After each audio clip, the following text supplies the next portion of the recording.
Welcome to episode 129 of Stageworthy. I'm your host, Phil Rickaby. Stageworthy is a podcast about people in Canadian theatre featuring conversations with actors, directors, playwrights, and more. Like I mentioned last week, Fringe season is upon us, and the Toronto Fringe program is out there. Have you picked one up yet? I haven't yet, but I'm going to be grabbing one this week. One of my favorite things to do before Fringe is to go through the program and take a look at the shows that are coming up and see who's in, who I know who's performing, who I didn't know was in a Fringe show. I'm in a Fringe show. If you listened last week, you will have heard about the show that I'm doing at the Maddie Eckler Community Center, and that's called Final Exam. So yeah, one of my favorite things to do is to go through and see who's in, and I try to make a schedule so I can see as many shows as possible. How many shows are you going to be seeing this year? I don't know how many I can manage, but I always try to see as many as I can. You know, in the coming weeks, I'm going to be talking to a lot of amazing Fringe artists, so make sure that you don't miss any. One way to make sure that you don't miss an episode of Stageworthy is to subscribe to the podcast. Subscribing is easy. So all you have to do is go to Apple Podcasts or Google Music and search for Stageworthy and click on the little subscribe button.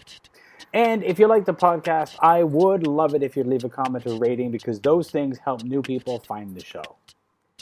If you want to drop me a line, I would love to hear from you. You can find Stageworthy on Facebook, Twitter, and Instagram at StageworthyPod, and you can find the website at stageworthypodcast.com. If you want to drop me a line, you can find me on Instagram and Twitter at Phil Rickaby, and my website is philrickaby.com. This week, my guest is Michael Ross Albert, who returns for his second appearance on the podcast.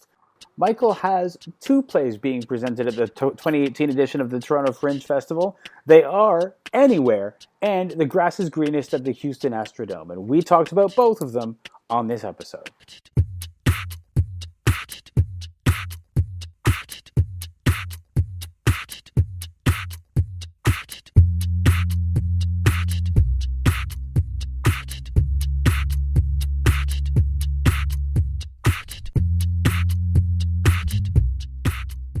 But how you been? Good. Yeah. Yeah, it's been a good year so far. I quit my job in December. Did you? I did. That's awesome. How does that feel? Like, did you quit to concentrate on the art, or? Well, I took a teaching position at the University of Waterloo. Okay. So, and my job was in the process of moving their headquarters to Ottawa. So I knew I was going to stay here long term, and this teaching opportunity was around. Right. So I went and I taught a university course for the first time. Well, shit. Yeah. What are you teaching at university? It was like a sort of new play development course where the students put on a one-act festival of new student-written and directed and performed works. So I came in to do workshops with the writing students, developing the pieces that were going to be in the festival, and then in the winter semester, taught like a dedicated playwriting course, and then did the like a workshop process about how directors and actors and designers work together on a new student-written piece. That's great. Yeah. Well, because that's one of the pieces that I think is, like, generally, our theater schools have not historically done a great job of preparing people for producing their own work. Yeah, that's the impetus behind it, really, was that, like, you typically leave, an undergraduate setting and invariably find yourself trying to put on a show with your friends. Sure. And, it's a very sensitive relationship to start navigating, especially when you're young and figuring out your own artistic voice. Figuring out collaboration can be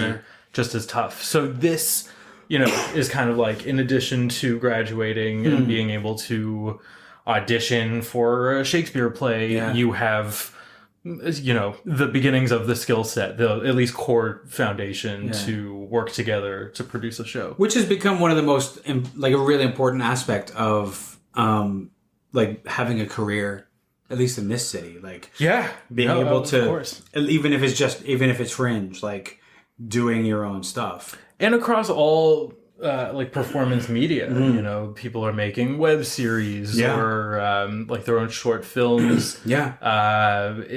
Because you need to, I mean, one, stay active artistically and sort of feed that monkey. And also to, you know, make a name for yourself and to say, hi, I'm here and this is what I can do. Yeah. The advantage is that now the technology is such that it's a lot easier to make your own web series or something like that. Theater still has its own, like, it's not much easier to do theater.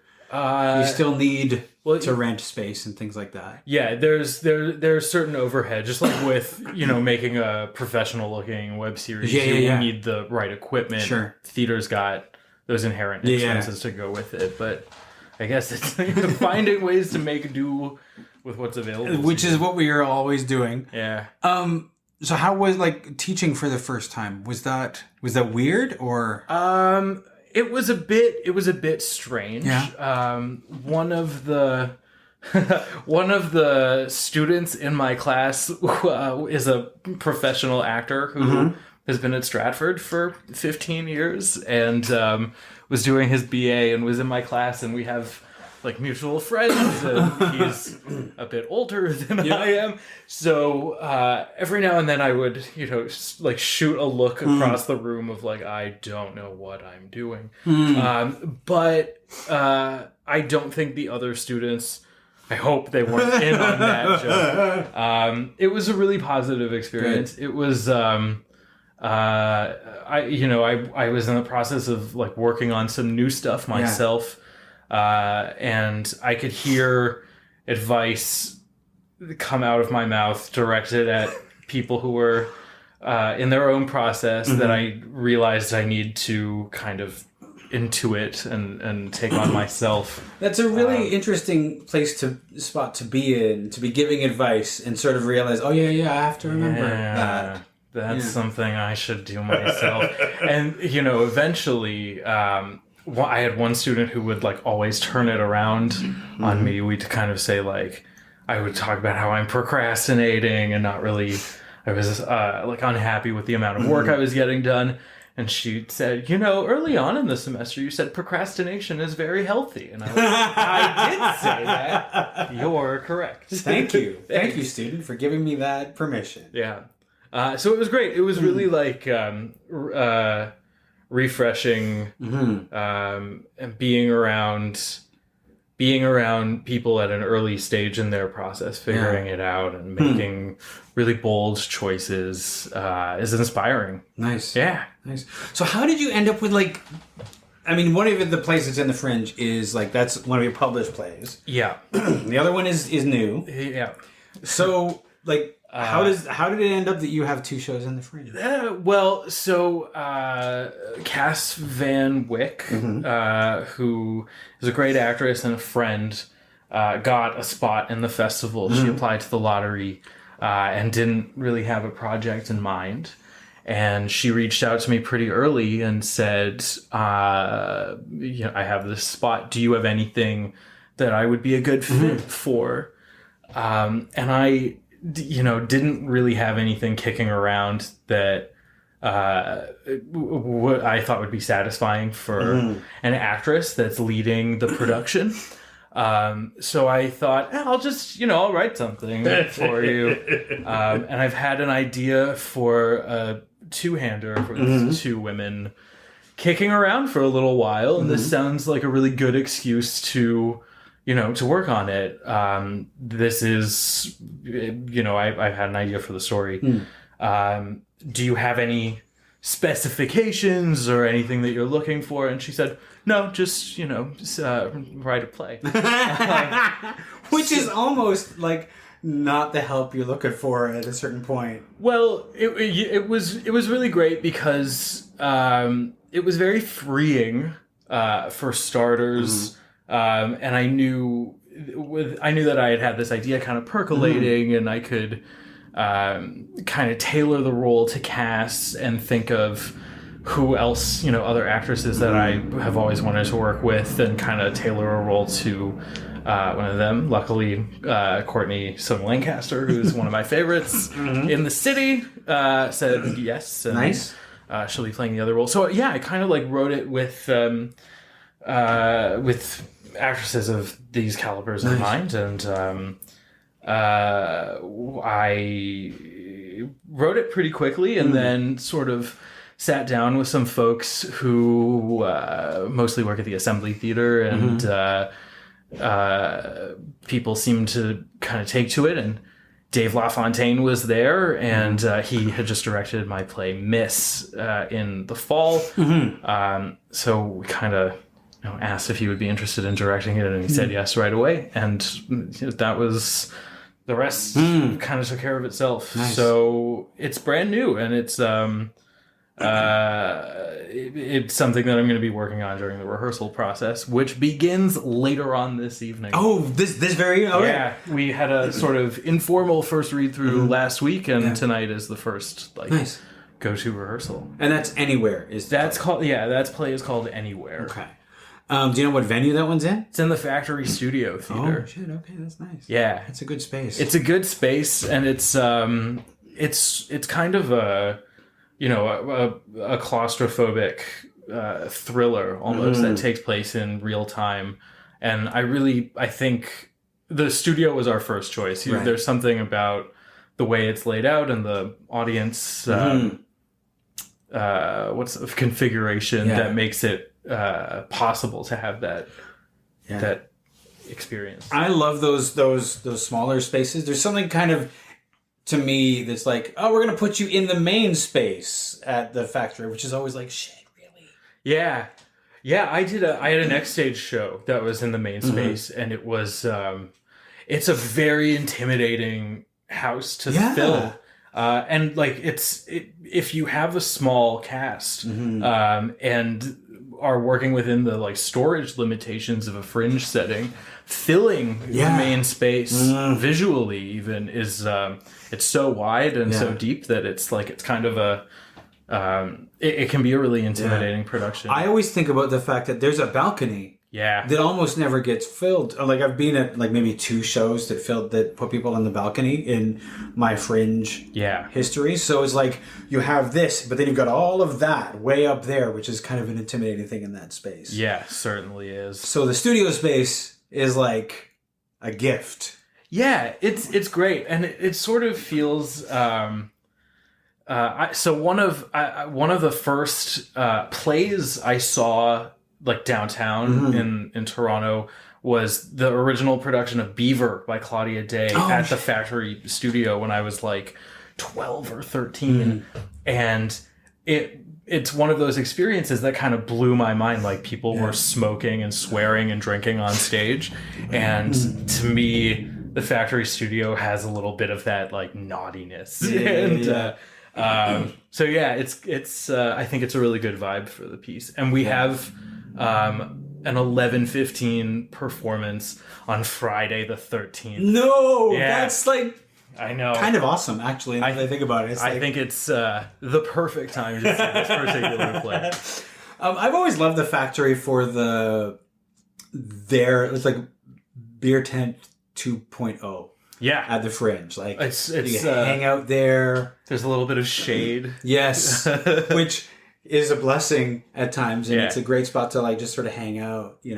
I've seen people just sort of they don't even know what they're seeing. They just sort of oh, Fringe is on. I'll just go down to the Factory. Right. It is a really great location. Yeah, especially now that the central hub has moved to Scadencourt. Yeah, it's Of course, there's also the fact that if you're at Theatre Passe Muraille, then it's just sort of a short, a couple of steps, and you're at the beer tent now. Yeah, that's true. It's very close. Yeah, but it's still so walkable that you could literally go and flyer at the beer tent and have people meet you there in 15 minutes for your show if you really needed to. Yeah, that's true. Yeah. So, and the other show is Grass is Greenest. Yeah. And the full title is The Grass is Greenest at the Houston Astrodome. Oh, okay. Yes. No, it's shortened here. It's a long one. But that one is a published play. So you weren't How did that come about? So it's being produced by Lauren McKinley, who I know through her husband, Brad. He's a movement coach at Stratford, and we went to school together. So I've known them as a couple for a few years. And Lauren approached me, I guess last year, about maybe doing the piece somewhere, maybe at the Edinburgh Fringe or something like that. But it's a role that she uses for audition monologues and stuff, and that was very flattering. So I said, "Yeah, kind of take it away." And there was a notification from Fringe that there were still site-specific spaces available, and Lauren thinking, doing a 5-person show overseas is a financial nightmare. Stuff like that. So, but what if we were to do it as a site-specific production? The play's set in an art gallery, and she within, I feel like she had like a couple of days, something like 48 hours to fill out the application, and within this very short period of time had found a space and was starting to envision how the production could unfold, and just really went with it and spearheaded it. Now, is that in one of the core spaces or one of the because I have this year some spaces that are outside of the Fringe core? Yeah, it's at Queen and Dover Court, so I don't know how that maybe on Dover Court, outside, just south of Queen.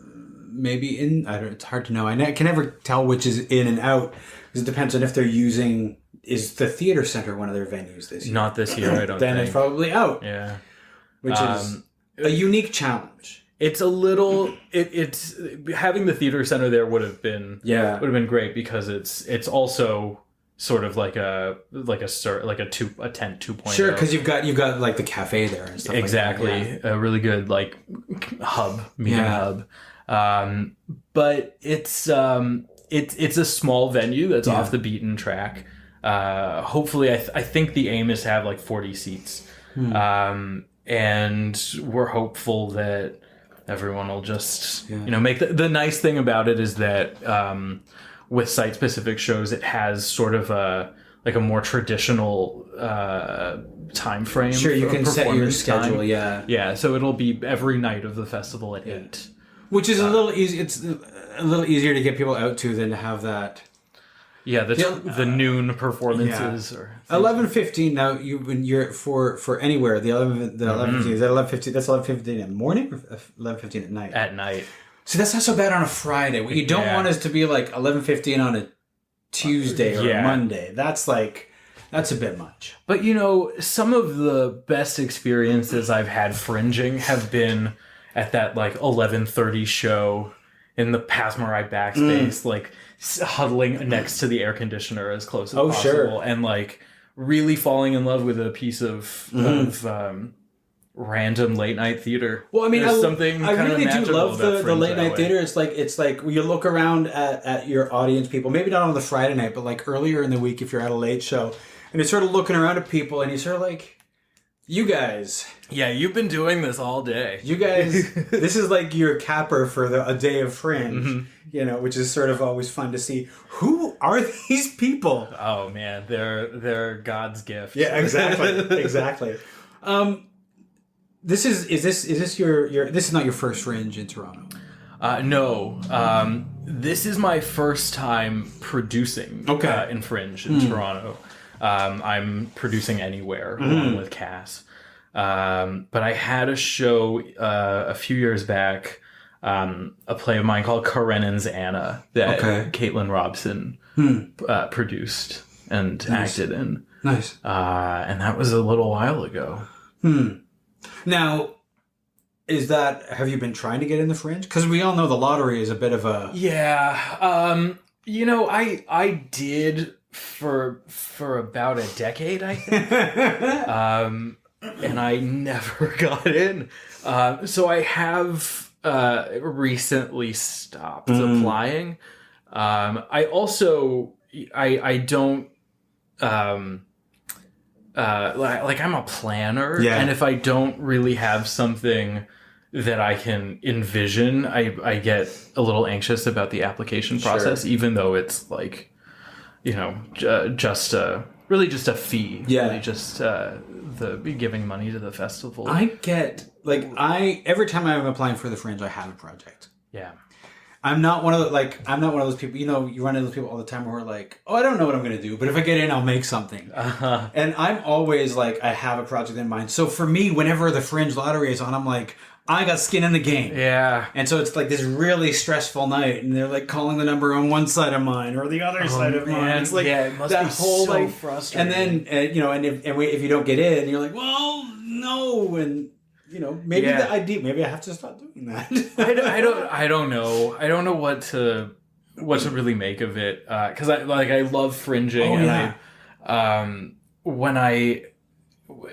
if I don't have something on in the summer, it's kind of it's a bit sad. I've done like a Fringe production most years since like 2011. It's really great. I don't know what I'm trying to say. No. But yeah, I know that feeling, and the lottery, the lottery is like, I definitely have kind of a love-hate relationship. Oh sure, I think we all do. Most people do. Because I know, like, for me, it's the democracy of Fringe. Yeah. Like, anybody could get in. And any show of any quality could get in. You don't know what it's going to be, which is exciting. Yeah. And it's uncurated, so some festivals I always feel like I'm seeing what somebody thinks is good or important theater. And I might not agree. Yeah.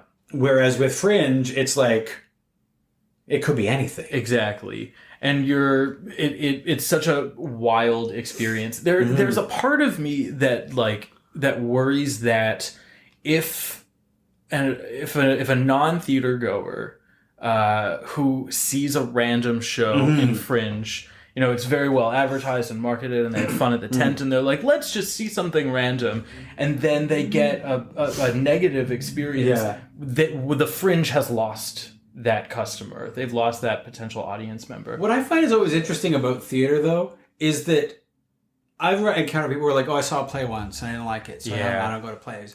But nobody ever says, I watched a TV show once and I didn't like it, so I'm done with television. I'm done with television, or with movies or anything, I watched the sports once and I didn't like it, so, Yeah. But theater is like this, I saw one once, and so I guess I don't get it. Yeah, people, I mean, there is that dismissiveness. And I think that I have a lot of close friends and relatives that don't do this ridiculous thing, and they really enjoy the experience, but they need a little bit of hand holding, not hand holding, but just more of an awareness from someone whose ear is to the ground about what will be to their taste, or what sounds exciting, or what's a different experience from what they're used to. Well, it's always different.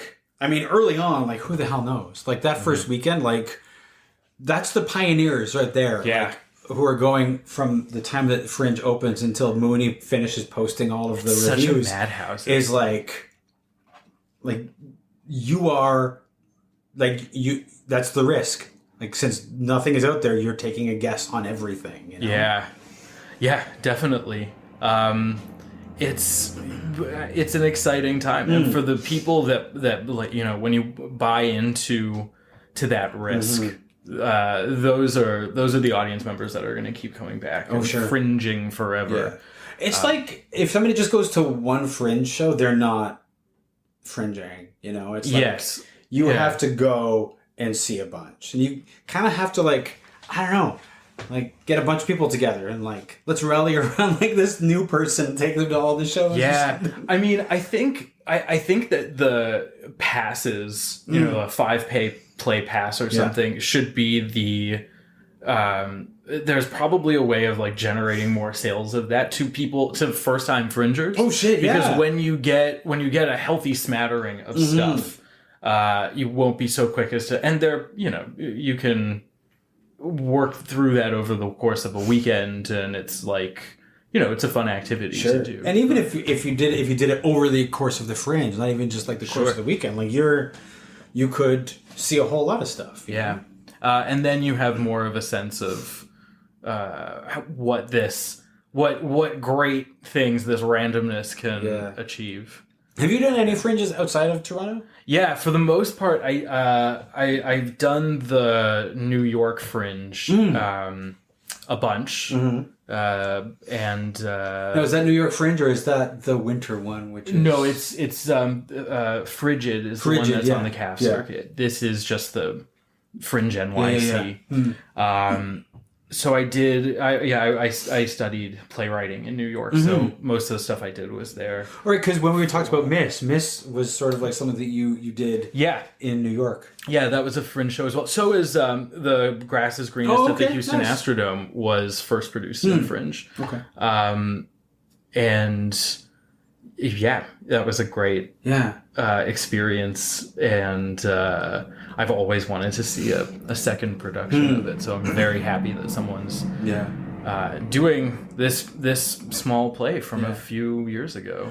So you've done the New York Fringe. Any of the other Fringes on the circuit? I had a show at the Edinburgh Fringe last summer, but I did not produce it. Okay. So it was.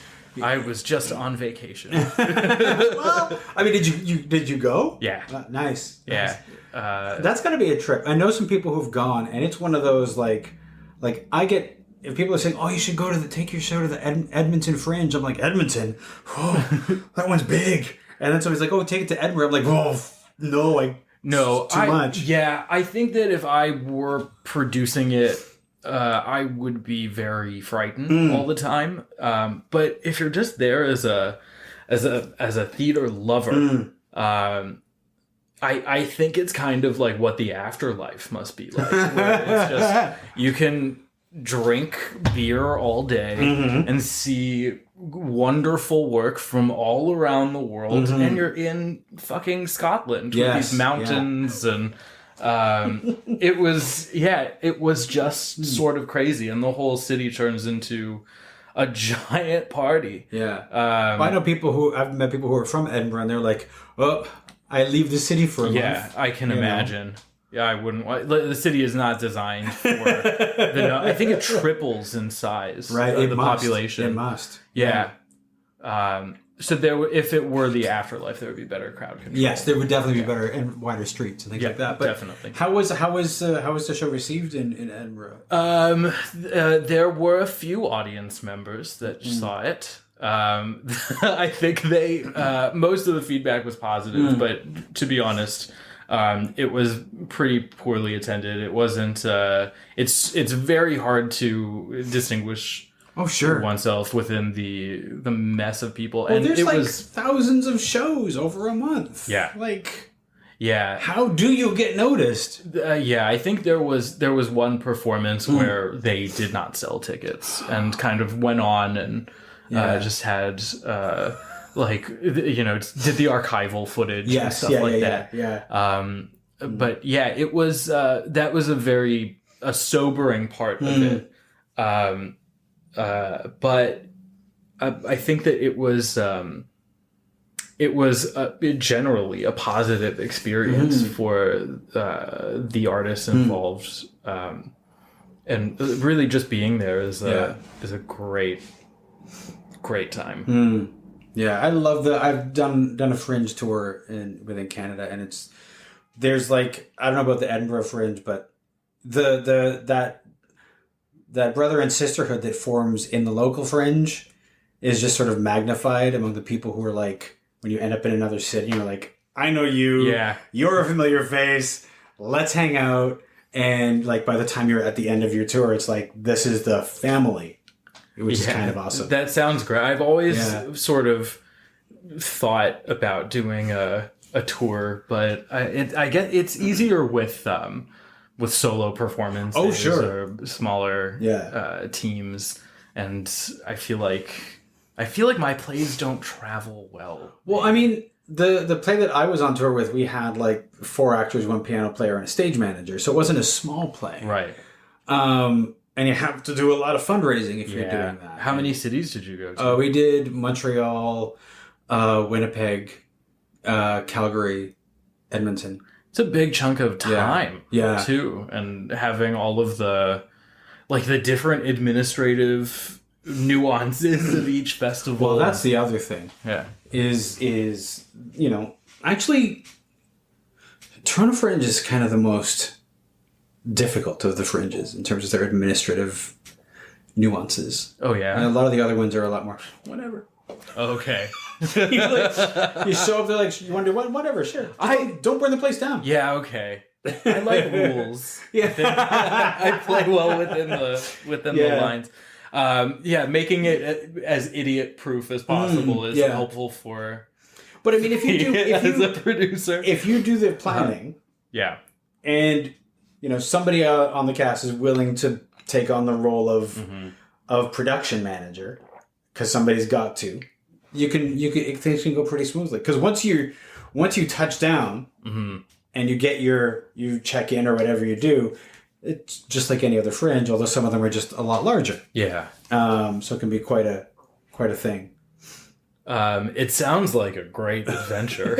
It is. And I think yes, solo shows lend themselves a lot to that because it's so easy to travel those. It's easy financially, it's a lot easier, but there's something about arriving in a place with a cast of other people. It's like, at least we're in this together.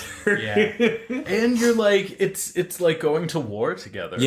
It's nowhere near as difficult. No, it's not. It's certainly not as difficult, but the bonds that form between everyone on a production just get strengthened by, I would imagine, by traveling around. And if you can manage to stay friends while you're driving through the prairies, then more power to you. It's pretty awesome if you could do that. Yep, I have heard horror stories. Actually, the most difficult drive was actually through, towards Thunder Bay. Okay. The stretch between North Bay and Thunder Bay was just like a never-ending... At first you're like, oh, it's a sea of green and trees. And then about 3 hours in, you're like, there's just trees. There's just trees. And you start to go a little loopy. Loopier than when it's flat. Really? Yeah. Yeah, I found Saskatchewan super easy compared to that. Oh, wow. I've never done any of those big road trips. It sounds wild. It's pretty wild. We didn't mention the grass is greener, the Houston Thunderdome, not Thunderdome, Astrodome. Thunderdome is something else entirely. It's kind of like that. Okay. It's sorry, what were you going to I was just gonna add the venue. We didn't actually talk about it's the called the Freedom Factory, which is an art gallery and I think a yoga studio. Ooh, nice. That play takes place in an art gallery, a storefront art gallery that is closing down, and one of the artists has destroyed the artwork in the gallery, and there is a large confrontation between these independent visual artists who have different romantic entanglements and insecurities and all of that fun stuff. So it's more of it's a comedy for the most part, but yeah, there's more screaming and yelling in that one, I think, than anywhere, which is kind of a slow pot boiler of a drama. It sounds like the grass is greener kind of belongs in a site specific. Like, to be able to perform it in an actual art gallery is sounds pretty awesome. It's really cool. I was just there last night. They started rehearsals a bit early and we're doing a stumble through. And seeing it in a space, they don't have all the design elements at the moment, but it really does feel like it is at home in a site-specific setting. And, the actors are exiting and entering angrily, and you can see them passing in front of the window, and it's, it feels like it's going to be a really cool experience. That is cool. Do you find that the actors, because often in a site specific, like your sight lines are different than they would be if it was in a theater. And so you end up trying to navigate that. Normally I would stand like this, but that feels weird in this space. You know, it looked pretty spot on. I'm not really in rehearsal room with this one, but the director is a guy named Robert Modem, who specializes in site-specific stuff. Nice. And from where I was sitting yesterday, it looked pretty natural. Nice. But there certainly, like in the note session, you can see that there's special attention to those kinds of details. Yeah. That I don't think I have the visual mind for at all, but you can sort of play around with status and with intimacy in a very non-traditional way and keep the audience experience in mind. Yeah. That sounds like it's a pretty unique challenge to stage that in a, like anything in a non-specific, like to do it in the round even. Yeah. It's like, you can't just get up and do that. There's too much to think about. Yeah. I mean, it's a play that's written for a traditional theater space, with entrances and exits and whatnot. And there are inherent challenges in doing a play in a site that it wasn't necessarily built for. Right. But that's where this cool level of artistry comes in, and all of these really smart and talented collaborators can figure it out. Yeah. Yeah. Yeah. What is Anywhere about? It's hard. It's hard. This is one of the, it's kind of because information slowly gets revealed throughout. I still don't really know what to say about it, but it's it's about a woman who is in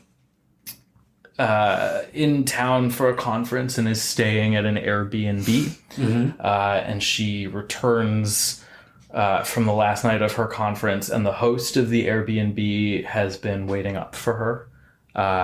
She's a single mom, and the night before, something weird happened, and they slowly kind of try to work their way around what went on the night before and how that affects their situation at the moment. And it's a sort of a tense, almost a game of like advancing and retreating, like a real status and a battle for control and status, power over one of the other. Well, you had me at the Airbnb host is waiting up for her, because that's a nightmare. Yeah, just in itself, like I think one of the themes that I think have been pretty prevalent in my writing lately is like a need for connection and an inability to connect, and placing that in the in these times in which we live, where these two strangers would never have encountered one another were it not for this app, were it not for Airbnb. Yes. And for all of that randomness, they find themselves in a room with one another, and within the hour, their lives will be completely changed. So that sort of fascinates me, like how strangers can interact with one another, and what the both sort of primal need for intimacy and connection, and just the complete inability to make that happen in a comfortable way. Yeah. No, we're putting ourselves, I mean, when you think about it, with all the apps and tools that we use, from Uber to Lyft to Foodora and all the food delivery apps, and even Airbnb, we're putting ourselves in the hands of strangers more often than I think people ever did before. And I don't know that yes, we're always dealing with strangers, whether it's a taxi driver or a hotel clerk. Sure. But there's some kind of like higher authority above them. There's there's someone that they account to. And in this case, if you are staying at someone's Airbnb or staying at a place where, the experience has been you're being welcomed into a home of a stranger. Yeah. Or if you're taking an Uber, you're putting your life in the hands of this guy who's driving a car. Mm-hmm. So I think that is something that I'm interested in and kind of fascinated by, and this this play might make you never want to stay in an Airbnb ever again. I don't know. I mean, have you stayed in an Airbnb? All the time. Yeah. Oh, it's great. How do you feel about Airbnbs after writing this play? I don't think it's gonna. I don't think it'll stop me from using it. But it definitely. I got this idea because I had done a playwriting exchange when I was in university. With the University of Central Florida. So I ended up staying, they put me up with a student in Orlando in this bungalow apartment. And she and her boyfriend, who was much older, were in the middle of breaking up while I was staying in their space. And and she was, a really kind of fascinating character, and I found myself in the middle of these strangers' lives and really kind of just, kept to myself, and that was the end of the experience. But in thinking about what this experience could be, if you are Airbnb-ing your place and their life that's happening tangentially to their home kind of invades the space that you're supposed to be renting, and you're forced to really interact with a stranger. What do we do? Yeah. So this is so anywhere is kind of a tense hour between this kind of dangerous encounter between these two women. Wow. Yeah. No. When I've stayed at Airbnbs, I've never done the take a room in somebody's house. I'm always like, I want the whole place. Yeah. Because I'm very you much never know what kind of crazy person you're going to get. You don't, but I also, if I'm out and about and I'm doing things, when I come home, I don't want to have a conversation with somebody. Of course. And if I'm out and I'm in somebody's city and the host is like, I have a room there, they expect some sort of interaction. I probably. Yeah. I mean, if it was my house, I don't know that I would. I don't know, but it's one of the things when I'm thinking about touring and I'm thinking, I'm going to have to bill it somewhere. And then I'm going to be out and I'm going to be doing the thing with the show and promoting the show. And then I'm going to go home and they're going to want to talk to me. And I'm just I'm going to be so spent because I'm an introvert. So I'm done at the end of the day, but they're good, So sharing, having to navigate somebody else when I'm on vacation is just something I don't want to do. Yeah, I don't blame you. I guess there are people that are up for it. Yeah. That are out looking for that kind of experience. Sure. And every Airbnb is unique unto itself, I guess. That is certainly true. But I've stayed in them in the past, but they've only been, situations where I've had the place. Yeah. So that's anywhere. Yeah. That's probably all I can say without ruining I'm super intrigued by it. I'm super intrigued. Is there anything that you're particularly looking forward to at Fringe this year, aside from these two shows happening? I don't know a lot of show at the moment. I'm not really sure, but I did hear the first or one of the first read-throughs of Danny Paget's new play called Prank. Right. Which is very good. They've got a pretty solid cast, and I like his writing. Yeah. It's sort of a very intriguing, futuristic idea.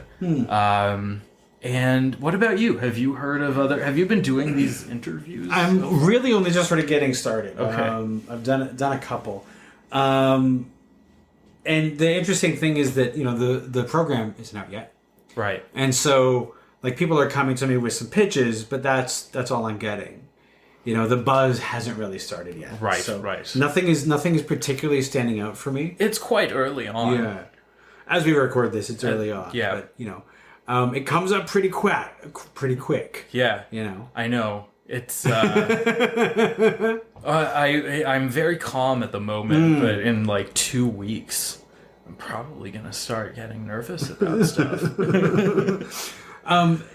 Did you hang out at the Fringe tent at all last year? In the new location? A bit. Yeah. Yes, I did. I always feel a little weird about the Fringe tent if I don't have a show. Mm-hmm. And I know it's supposed to be a place where everybody can go, but I always kind of feel like it's the place where we all talk about our shows. Yeah. And so whenever I don't have something, I feel a little bit weird going to it. And that's me. Yeah, that's tough. I think I do like... I'll hang out on the weekends, probably. And... Yeah, I guess you do end up talking about other people's shows. It's... I definitely, as I've gotten older, have been hanging out there less. That's probably because my tolerance level has gone down significantly. It is a good place to meet people and to hear about shows, and there have been experiences where interactions at the tent have changed my mind as to what I was going to see. If I, had thought, oh, this show sounds silly, and someone went, no, it's actually the coolest thing. So without that type of forum, I would have missed out on those experiences. That's very true. Very true. And talking about the opportunity to talk about theater just in general isn't something we get to do that often. It really is like the community's like Passover or Thanksgiving, where it feels like touching base, or the family cruise. If you're lucky or unlucky enough to go on one of those, where it feels like the community is getting together, and if the weather's nice, it can be a fun night out. It can also be a too much fun night out. It certainly can. Yeah, it certainly can, and I think we've all had those. Yep. Those are fun. That's the kind of thing. It's okay to do that once or twice on the weekend. But sometimes I think, like, I know when I was a lot younger, it was like the pressure to like go and stay till the Fringe tent closes, and then do your thing, and then and you always like I do this a lot where I say I'm going to leave and I say goodbye, and then I'll move a few feet and run into somebody, and then you get kind of trapped having a fun conversation with that person, and just going from one fun thing to the next. The latest is actually like when I've done, it was at the Montreal Fringe. Yeah, they have something called the 13th Hour. What's that? It's their after Fringe cabaret talk show thing that happens at 1 a.m. So it goes the show happens. So every night is the 13th hour from 1 until 2. Okay. Or something like that. It's midnight till 1. Anyway, then after that, there's like a dance party that goes until 4. Yeah. And then everybody stumbles out and maybe gets some food, and then they go to bed and they wake up at like 3. And go and do their mime shows. They go do their shows. Montreal is so cool. We all have jobs here, though. Or not, we don't all have jobs. No, but like early mornings. I'm starting to feel older, and thinking about that Fringe schedule of like working during the day and then running to either a rehearsal or to set up a performance, and then drinking all night and doing it all over again. Yeah. I'm not as spry as I used to be.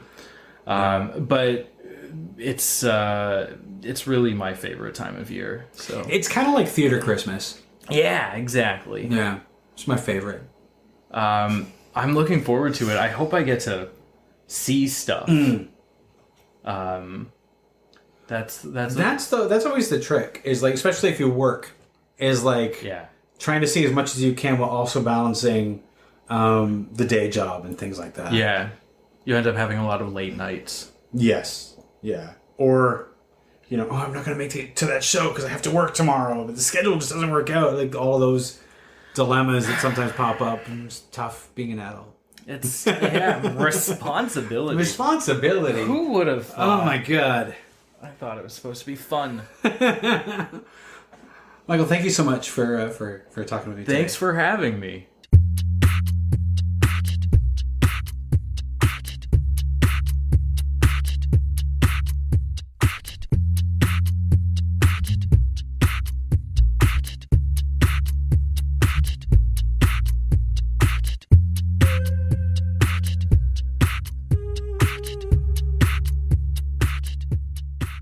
This has been a Homebody Productions production.